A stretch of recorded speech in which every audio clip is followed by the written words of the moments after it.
Peace to you wherever you are, and welcome to another video. In today's video, we're going to work on buttonholes and buttons.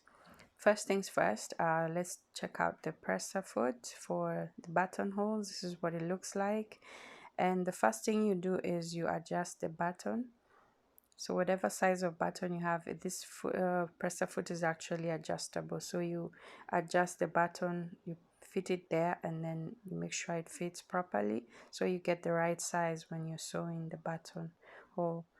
And then you press it down to fit it into the machine. Then at the machine, you choose the buttonhole dial, and then you choose the length of the stitch that you want. So we're going to go with the smallest so that you have that closeness of the stitches. For the width and the tightness of the stitch, you can just leave them as they are. So the type of machine you have has a buttonhole lever that helps you to, it clicks once the length is reached, the length of the button is reached, so that you can know exactly the length of the buttonhole.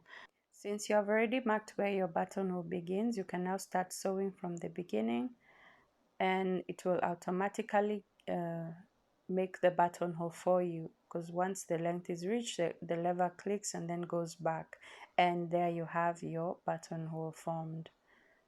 Then you can remove this and cut off the excess strings.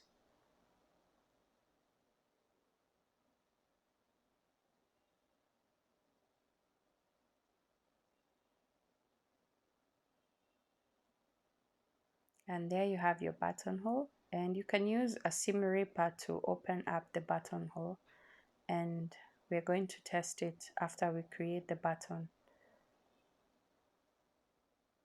So use your seam ripper and rip open the buttonhole.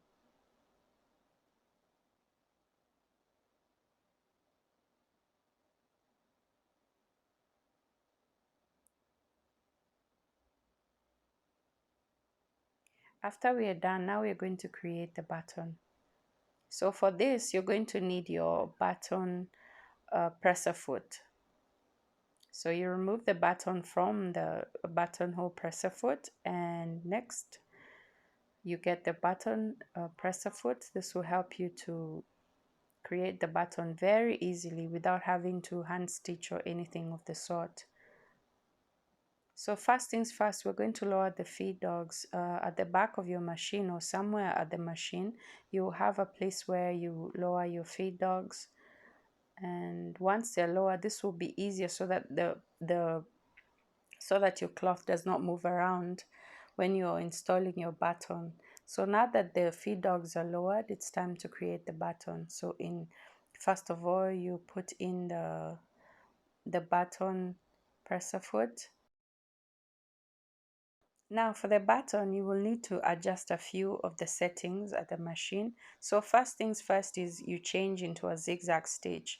Then the length of the stitch should be about 2.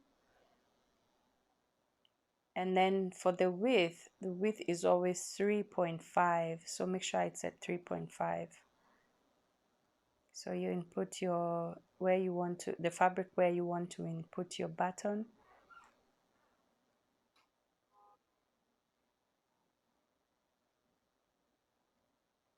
Then you place the button under the presser foot.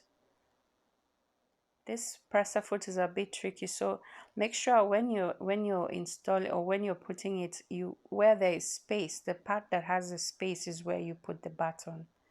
Anyway, you get it when you go to use it. So you check first slowly, use your dial to check slowly, and then once you're sure that the zigzag stitch will fall inside the 2 holes, then you can go ahead and use a machine and make at least 10 stitches on each side. Then on one side you triple, or sew 3 times just to secure the stitch.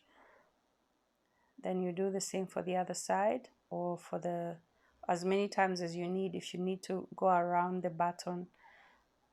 So check first of all, and then make 10 stitches, and then the single stitch for security, and you're done. And there you have it. Your button is input. So if you're doing this for shirts and stuff like that, it's much easier to install than you to do it by hand. And let's try and fit, and as you can see, it fits perfectly in the hole. There you go. Securely and neatly.